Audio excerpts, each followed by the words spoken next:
Hey, welcome to Blessed Girl Summer Podcast. My name is Tisha, and I'm so excited that you guys are joining us here today where we learn to live, love, and grow. We believe that peace and joy should be your portion.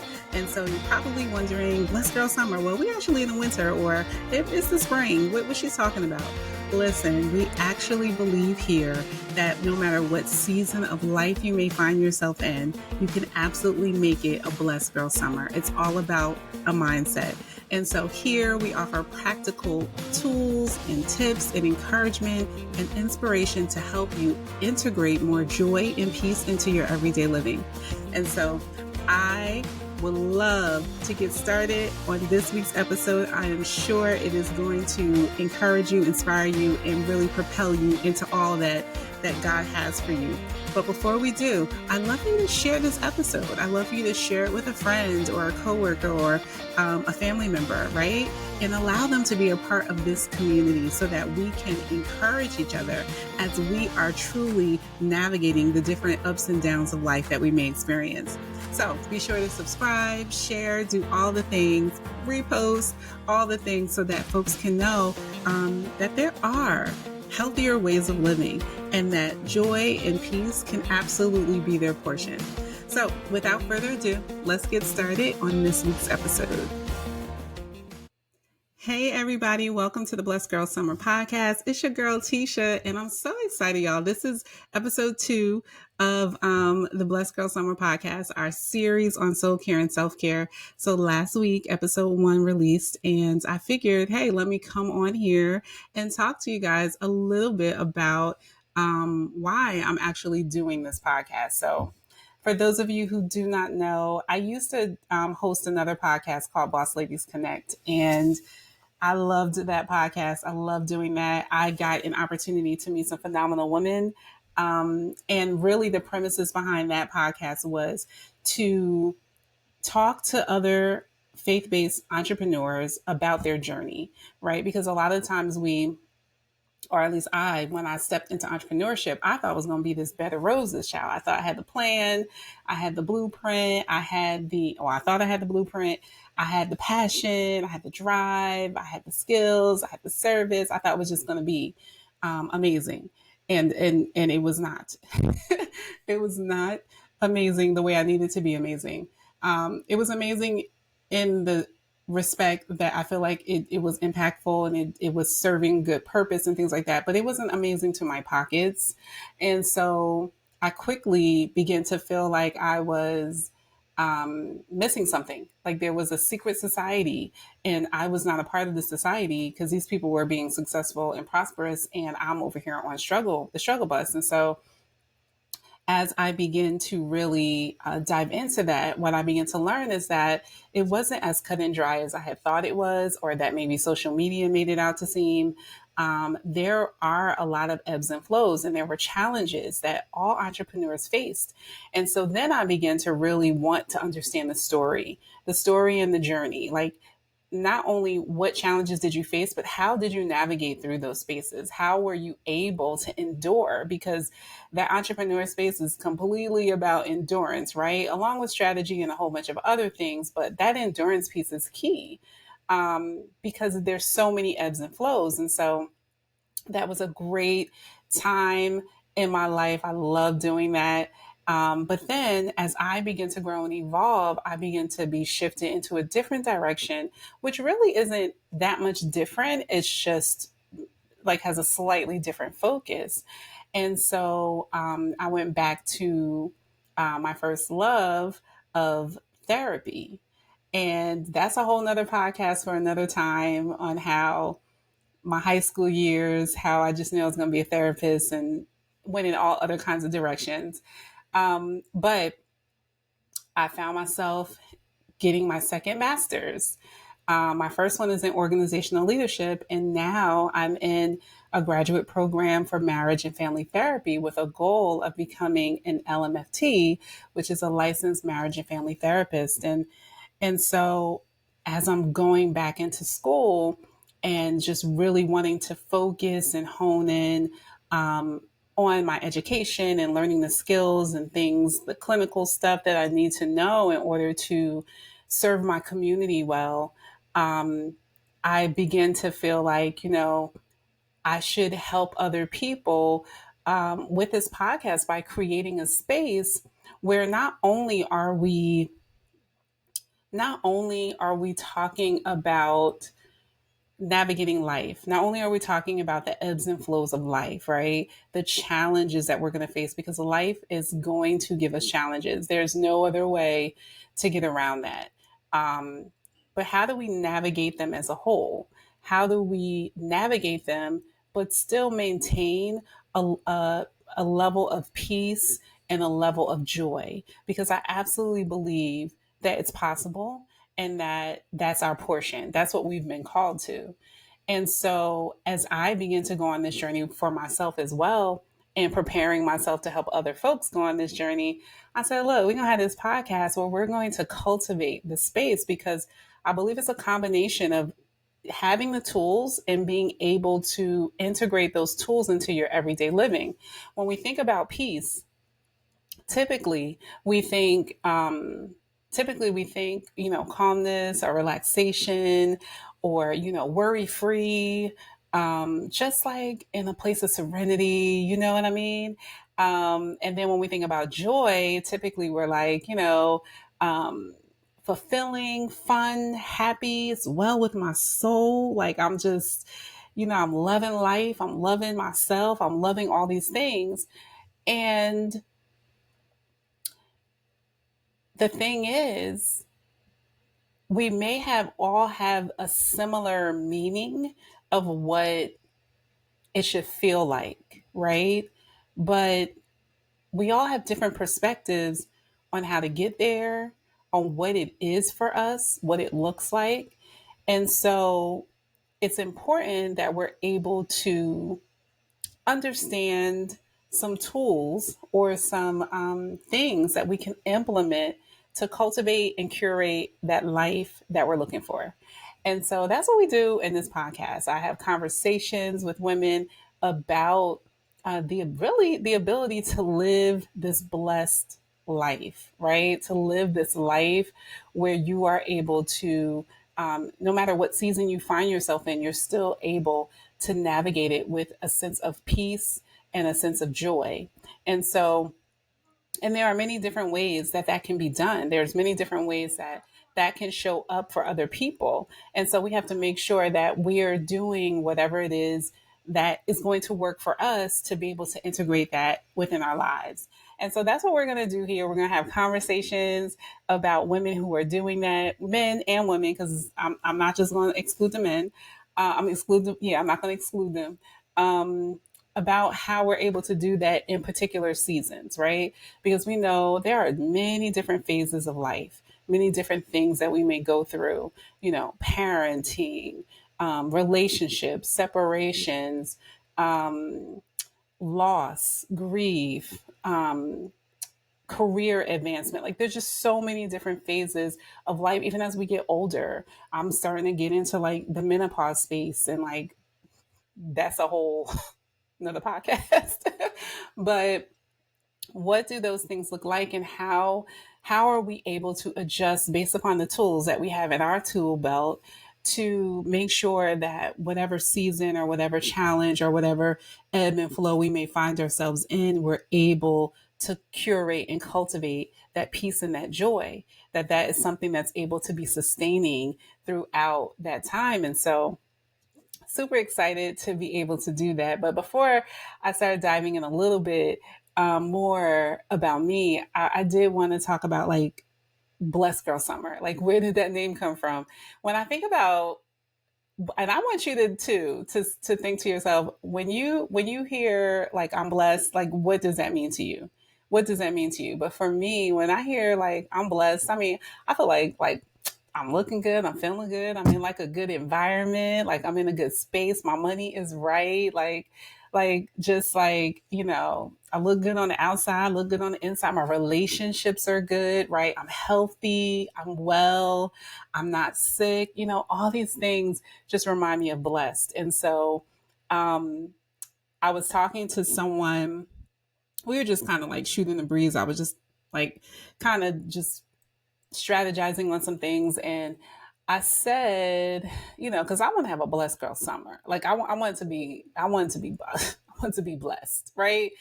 And that meant for me a mindset, right? When I take all those things that being blessed represents for me, I don't know about y'all, but I love the summer. And the summer is like, even like, not necessarily all the heat of the summer, but the sun, the flowers, the greenery, the water. Typically, that's when in the pool or in the beach, it's just, you can breathe. It is just like, you enjoy you as a child, you waiting for the summer to get out of school. You are waiting for the summer, right? The summer is like relaxation. And so when I combine that all together, it's like, man, I want this to be a blessed girl summer, like all the time. And in my thinking about, like, as I'm growing, as I'm maturing, and I'm kind of like, I really want to be able to curate my life in a place where I'm like securing my peace, where I'm securing my joy, I'm securing my happiness. That really, in essence, is creating a blessed girl summer all of the time in whatever season that I'm in. And so that's what we're doing here. That's what this podcast is about. So you can expect encouragement in this space. You can expect practical tools in this space. You can expect hope in this space. You can expect realness of life and challenges and navigating that. And of course, with my education and the things that I'm learning about, techniques and theories and things of that nature, models that are used in therapy to help folks do the same thing, learn how to navigate life, right? Learn how to deal with some of the challenges and the things that they may encounter in this lifetime. And so combining all those things together, this is what this space is for. And my prayer, my hope is that you find peace here, you find inspiration here, you find useful resources here, you find community here. And you're reminded and encouraged that peace and joy is absolutely your portion. And you should not be ashamed of it. You should not be ashamed of doing the things that you need to do to make sure that you are able to incorporate this into your everyday living. So, this morning, when I was thinking about recording this podcast, a couple of things came to my mind, and I was like, oh, I guess I'll share. So, for me, in this particular season of life, y'all, I am 47 years old, going on 50 in a few years. Um, and it has been an interesting journey.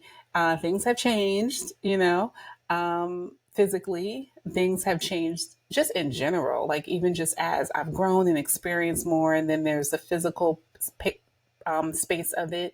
And then there's just like actual environmental changes. Like there have been changes. My mom has gotten older. She lives with us. And so like there's just been many different changes, right, that has happened. But what I have found is that over the years, it's become more difficult for me to let go of bad habits, right? So things that don't necessarily serve me well.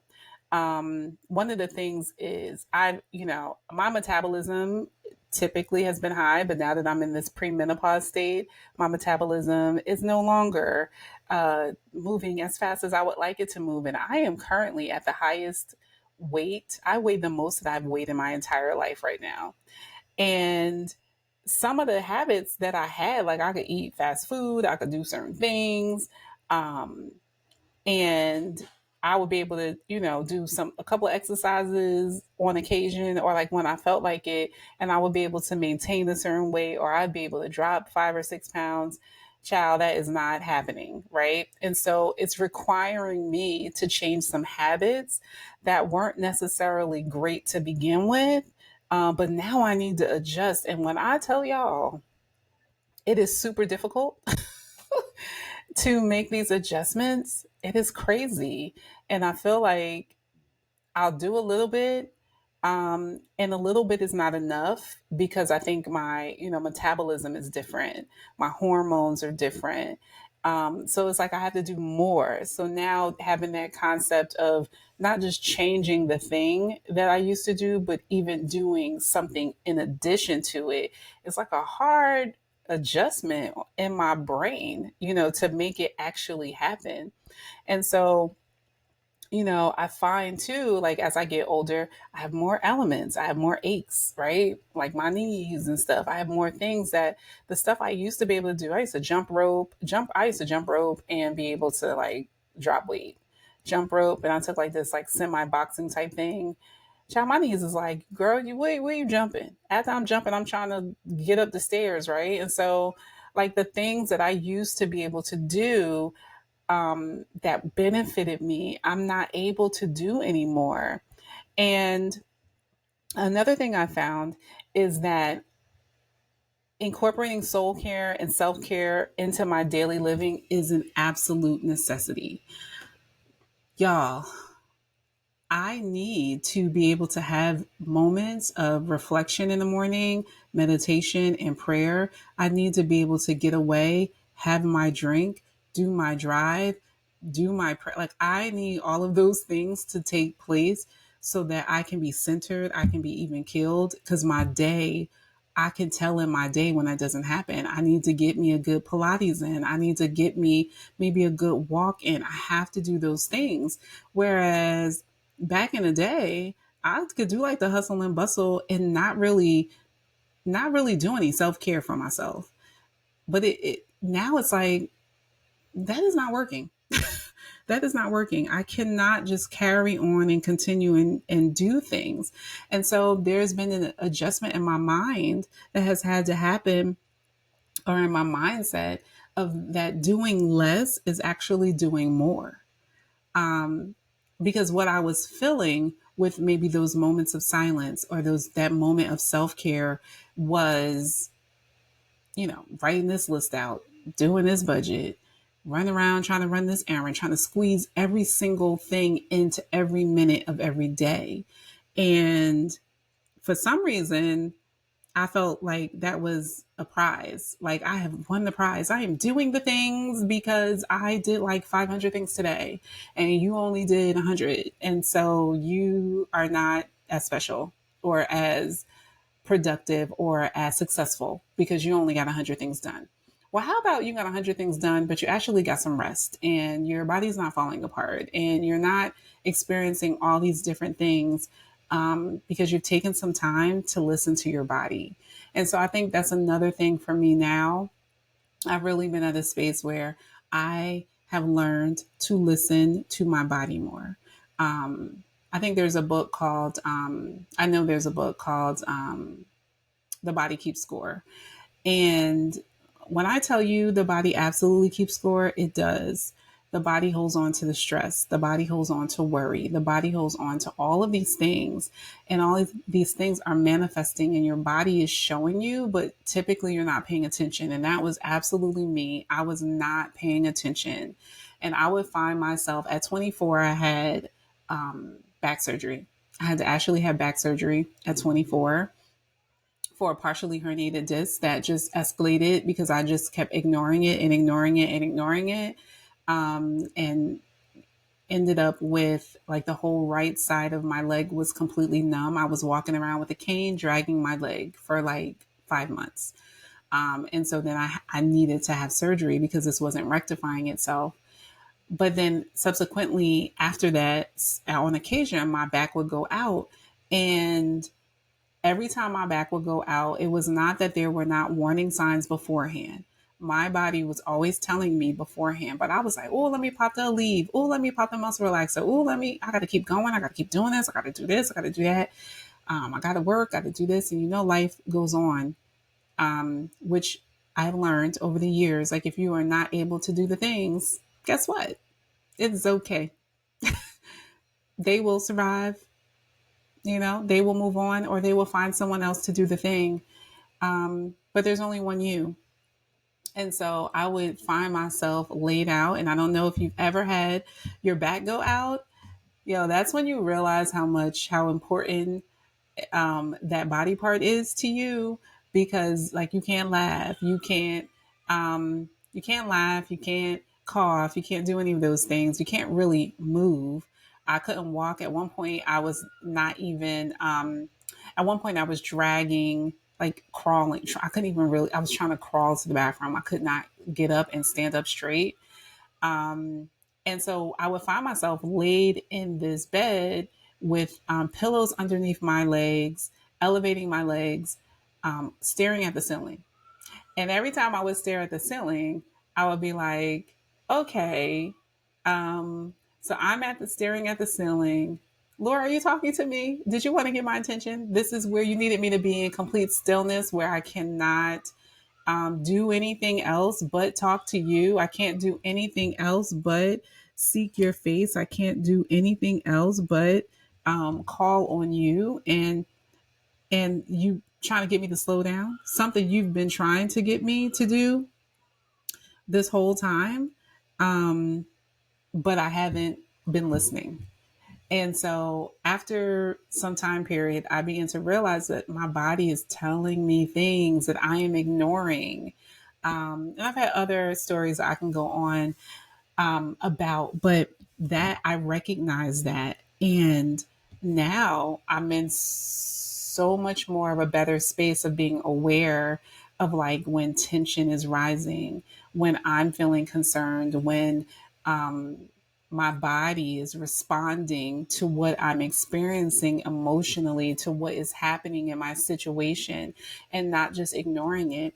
About a few years ago, probably about 4 or 5 years ago, when I started individual therapy, I really began to start to increase my emotional intelligence because I didn't really grow up learning how to embrace emotion or feel emotions and that be okay and process things in terms of why I was feeling how I was feeling. And so I would just hold a lot of things in.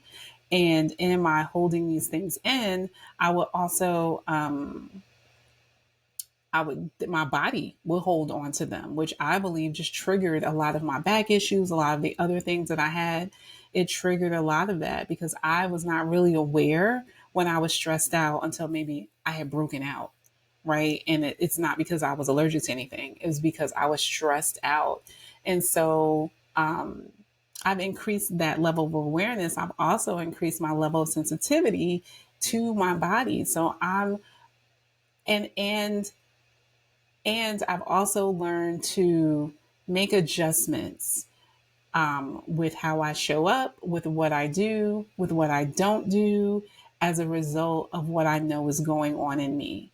And so many things have happened, but the thing that I'm saying is that it has been more important now than ever that I intentionally carve out time for this soul care and this self care, for this ability to check in with me, to check in with my body, to check in with my soul condition, right? My soul, my emotional space, my being, my feelings, right?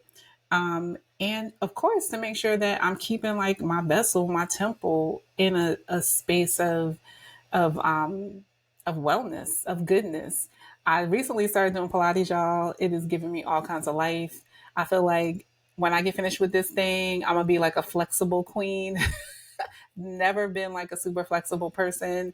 So it's really good to not just be stiff all the time, to not just be like, oh my gosh, like it's just tense, right? All of the time. And to really begin to stretch and spend time and breathing as I'm doing these stretches and really becoming one with this body that I've been given. And so all this to say that what I've learned is that a lot of our battles, a lot of our challenges, our biggest challenges are not with other people. They are with us. They're within ourselves, right? Our ability to adjust, to change, to be able to navigate, to be able to integrate the things that we need to integrate to make sure that we are well, to make sure that we are whole, to make sure that we are good. And so, what I'd love for you guys to do is to take a minute and really think about what would a blessed girl summer look like for you. And if you're a guy, what would a blessed guy summer look like for you? What would that look like for you? Right? What is that for you? And so a couple of things, I think I shared what mine's is, but what is yours? What is yours? And I think it's important that we ask ourselves that question, because if we're not asking ourselves what that looks like for us, then we're not going to know how to curate it or cultivate it. And we're not going to be motivated to make the shifts and do the things that we need to do in order to see it in our lives. And so I hope, guys, that this has been helpful. Um, I would love to hear from you as far as like what your blessed girl or guy summer looks like. Um, and I love to talk about it. And I'll definitely take some of the things that you've shared as to what that looks like and see how we can curate some content or conversations around those things and offering practical tips as to how you can begin to create that thing. And so I encourage you to keep listening. We have a phenomenal line of women coming up this series that are going to be talking about all kinds of things, from outer care to inner care, to just and why they feel that it's necessary, and what has happened in their particular lives that have gotten them to the place where they've actually had to do those things, and how they're the better for it. So without further ado, guys, as always, remember that no matter what you're navigating, no matter what you're going through, you always have the ability to make any season of your life a blessed girl summer season. All right, talk to you later.